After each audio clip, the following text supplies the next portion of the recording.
وزي ما عودناكم تغطيه خاصه لقناه سادة الملاعب لدوري ابطال مصر، والنهارده هنا في يوم جديد من ملعب السلام اول، ومعانا نجوم مختلفين عن العاده. عبد الله رفاعي، اهلا وسهلا بحضرتك، تعرف بيك. صلاح سالم. والد اللاعب مين؟ ولي امر احمد صلاح سالم وسالم صلاح سالم. نتعرف بيك. كنا عايزين نعرف ايه انطباعكم، يمكن كابتن وليد عبد اللطيف يمكن النهارده اول مشاركه ليكم في دوري ابطال مصر، شايف الاولاد بيستفادوا من خلال الدوري؟ لا اولا ما شاء الله الملعب ممتاز وتنظيم جيد جدا، والفرق اللي موجوده مستواها عالي ما شاء الله. وكابتن وليد عبد اللطيف احنا معاه من بدايه ما اولادنا دخلوا المعهد كي جي 1 وكي جي 2، هم دلوقتي في اعدادي وفي ابتدائي، وبصراحه استفادوا كتير من الكابتن وليد عبد اللطيف، ودي مش مجامله، ده هو حقه بصراحه. والولاد مستواهم بيتقدم يوم عن يوم، المستوى بيرتفع والحمد لله، وبنشكر ربنا ان عرفونا بناس افاضل زيهم. لو شايف ان النهارده دوري ابطال مصر الاولاد من خلاله يقدروا يستفادوا، يقدروا يروحوا حته كويسه؟ اكيد طبعا مع التمرين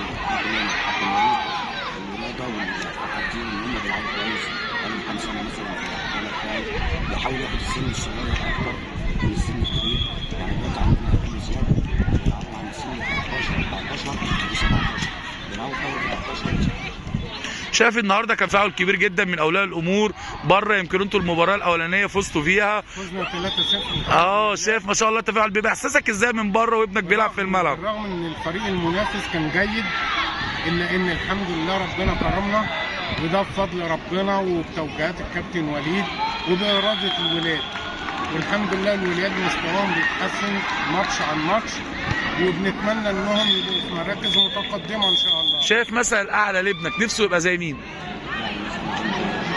ادم عايز يطلع زي كريستيانو، عايز يطلع زي شايف مثلا الاعلى لابنك يبقى زي مين؟ عندي سالم صلاح سالم وينج شمال ما شاء الله عليه، واتمنى انه يوصل زي الكابتن محمد صلاح. لو احمد صلاح سالم الحارس الاول لنادي ايرو سبورت الرياضي، وهو فضل يبقى مع عبد الله رفاعي عشان زملائه في الدراسه، وبيعمل معاهم مستوى جيد جدا، ويمكن حضرتك تابعت الماتش الاولاني. لا ما شاء الله عاملين مباراه كويسه. شايف النهارده لو تهدي الفوز تهديه لمين؟ لو حابب توجه رساله شكر النهارده للجهاز الفني للاعبين لاولياء الامور اللي جم صندوقوا خلال المباراه، تقول لهم ايه؟ مش كلام، اقول لهم كتر خيركم، وانتوا بتتعبوا مع الولاد، وربنا يجازيكم خير، وان شاء الله في تقدم مستمر. نتمنى لكم التوفيق اولياء امور لعيبه فريق عبد الله رفاعي، وانتظرونا وتغطيه خاصه لقناه سادة الملاعب لدوري ابطال مصر. كتر خيرك، شكرا يا فندم.